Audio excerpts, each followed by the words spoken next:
कुंभ का मतलब होता है घड़ा। और जब देवता और दानवों के अंदर झगड़ा हुआ तो उनको कहा गया समुद्र मंथन करो, और जब समुद्र मंथन उन्होंने किया तो उसमें से विष भी निकला और अमृत भी निकला। विष का हमें परित्याग करना है और अमृत का पान करना है। और यहां अमृत शब्द जो कहा गया उसका मतलब है अमर, और अमर उसको कहते हैं जो कभी ना मरे।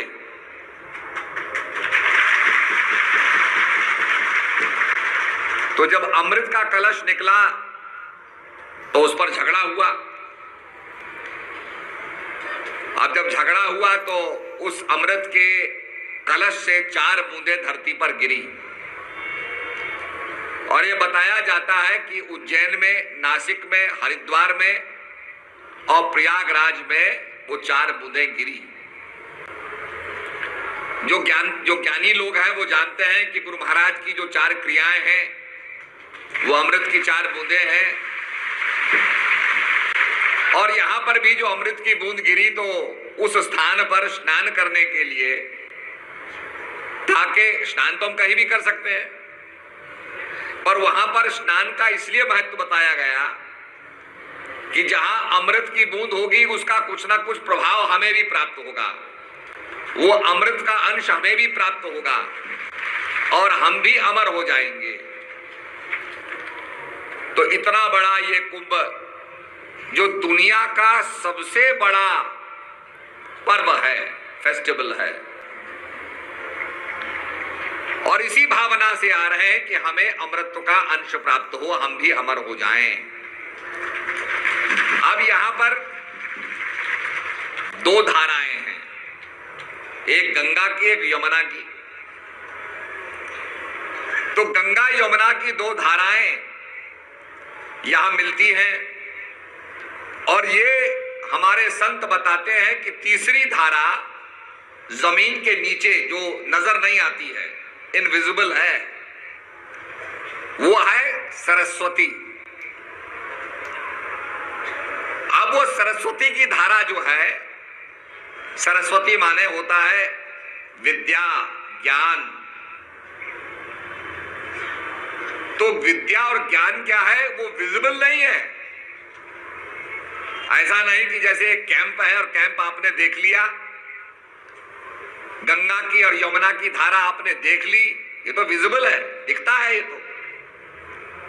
वो ज्ञान इनविजिबल है, वो दिखता नहीं है, इसलिए उसको कहा गया कि भाई वो जमीन के नीचे से आ रहा है।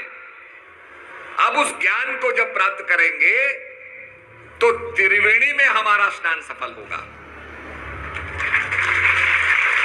अब हमारे मनीषियों ने कहा कि भाई गंगा यमुना के तट पर बैठ करके जब आप घूमोगे, साधु संतों के विचार सुनोगे, कैंप लगा हुआ है, आप चल रहे हैं, कुछ कान में बातें पड़ी, अमृत कैसे प्राप्त हो, कैसे आपका स्नान सफल होगा। जब सदगुरु महाराज के पास हम जाएंगे, ज्ञान प्राप्त करेंगे, जो कुछ भी हमने सीखा है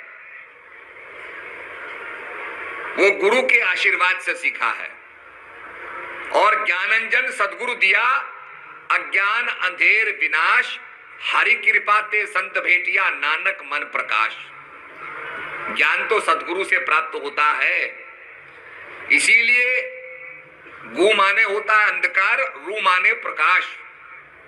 जो अंधकार से प्रकाश में ले जाए वो होता है गुरु। और जो जिसका नाश ना हो, जो सत्य हो, जो अमर है, जिसके ज्ञान से हम भी अमृत को प्राप्त कर जाएंगे, वह है सदगुरु। आपने एक संत का नाम सुना होगा, बुल्ले शाह। बुल्ले शाह के बहुत भजन आपने सुने होंगे, सूफी लोग उनके बहुत भजन गाते हैं। और बुल्ले शाह सैयद परिवार से थे, पर उन्होंने अपने मुर्शिद, अपने गुरु इनायत शाह को अपना मुर्शिद माना, अपना गुरु माना, और वो अपने गुरु महाराज के पास गए ज्ञान प्राप्त करने के लिए। जब ज्ञान प्राप्त करने जाते हैं तो वो अपने गुरु महाराज इनायत शाह से कहते हैं कि हे गुरु महाराज, मैं रब को प्राप्त करना चाहता हूं, भगवान को प्राप्त करना चाहता हूं।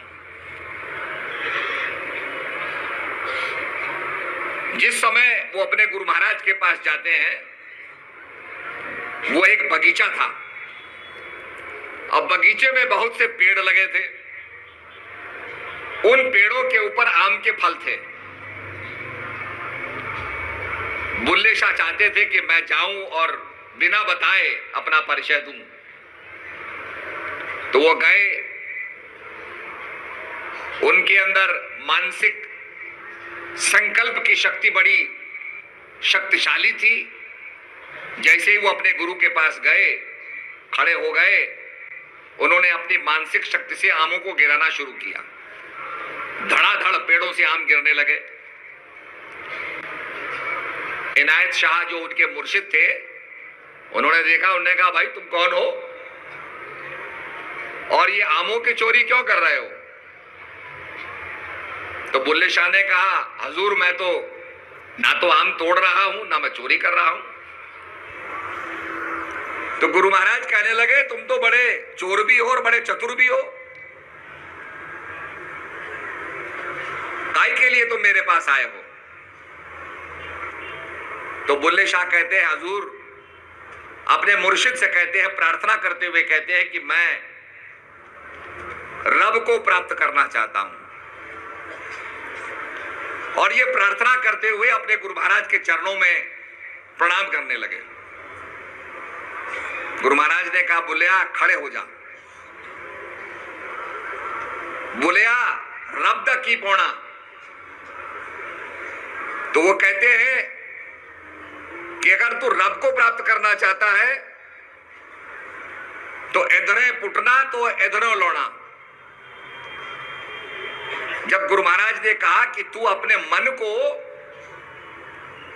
गुरु महाराज पौध लगा रहे थे धान की का, जैसे हम पौध को यहां से उखाड़ करके यहां लगाते हैं, ऐसे ही बुलिया तू अपने मन को संसार से हटा करके भगवान के नाम में लगा दे, तू रब को पा जाएगा।